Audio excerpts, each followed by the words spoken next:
السلام علیکم ورحمۃ اللہ وبرکاتہ۔ بسم اللہ الرحمن الرحیم۔ حضرت خضر علیہ السلام کہیں جا رہے تھے اور وہ بوڑھے تھے۔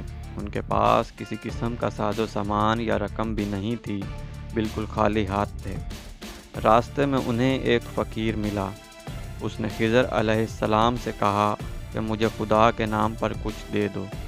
خضر علیہ السلام نے جواب دیا کہ میرے پاس تو کچھ بھی نہیں۔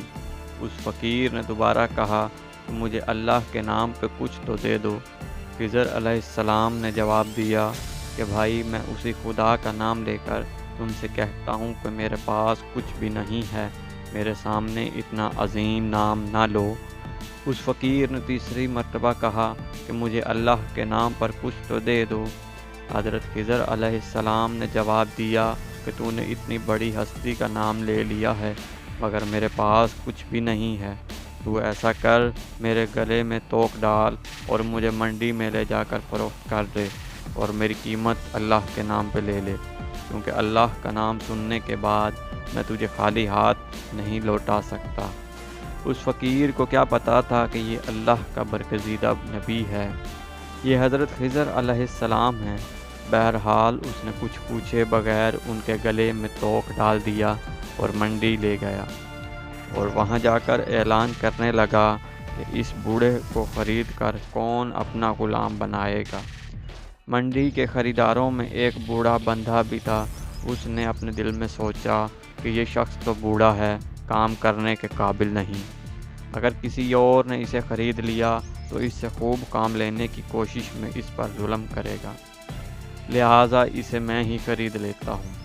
چنانچہ وہ آگے بڑھا اور اس نے بوڑھے غلام خضر علیہ السلام کو خرید لیا اور اپنے گھر لے آیا۔ خضر علیہ السلام نے اپنے آقا سے پوچھا کہ جناب کوئی کام بتائیں تاکہ میں اسے کر دوں۔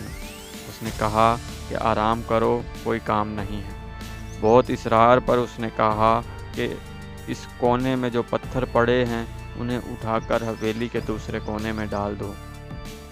آقا نے سمجھا کہ غلام بوڑھا ہے، ایک دو پتھر اٹھانے کے بعد تھک جائے گا اور آرام کرے گا، اور یوں کئی دن اس کو اس کام میں لگ جائیں گے۔ کچھ دیر بعد وہ آقا واپس آیا تو سارے پتھر حویلی کے دوسرے کونے میں پڑے تھے۔ وہ حیران رہ گیا کہ یہ کیا ہوا کہ اس بوڑھے نے کئی دنوں کے کام کو اکیلے چند گھنٹوں میں کر لیا ہے۔ اس نے حیران ہو کر پوچھا کہ تم کیا چیز ہو اور کون ہو؟ انہوں نے جواب دیا کہ جناب میں آپ کا غلام ہوں۔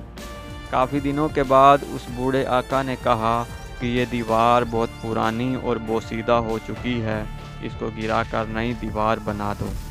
یہ کہہ کر وہ آقا ایک کونے میں چھپ کر بیٹھ گیا تاکہ دیکھ سکے کہ یہ بوڑھا کیسے کام کرتا ہے۔ چنانچہ حضرت خضر علیہ السلام نے پرانی دیوار گرائی، گارا بنایا، پھر ایک پتھر کو گارا لگا کر دیوار بنانے کے لیے رکھا، اور پھر یوں پتھروں کو اشارہ کیا تو پتھر ترتیب سے دیوار پر لگنا شروع ہو گئے، اور پھر آنن فانن دیوار کھڑی ہو گئی۔ بوڑھا مالک دوڑ کر آیا اور ان سے پوچھا کہ آپ کون ہیں؟ انہوں نے جواب دیا کہ میں آپ کا غلام ہوں۔ اس بوڑھے آقا نے کہا کہ خدا کے لیے مجھے بتائیں کہ آپ کون ہیں؟ حضرت خضر علیہ السلام نے جواب دیا کہ میں بالکل آپ کو نہ بتاتا، مگر آپ نے خدا کا نام لے لیا ہے، اور اس لیے اس عظیم ہستی کے نام کی وجہ سے بتا دیتا ہوں کہ میں خضر ہوں۔ وہ بوڑھا ڈر گیا کہ آپ اللہ کے پیغمبر ہیں، مجھ سے گستاخی ہو گئی، بس آپ آزاد ہیں۔ یہ تھے وہ لوگ جو خدا کے نام کی اتنی لاج رکھتے تھے، تبھی تو اللہ تعالیٰ نے انہیں اتنا بلند مقام عطا فرمایا۔ سبحان اللہ، ماشاء اللہ۔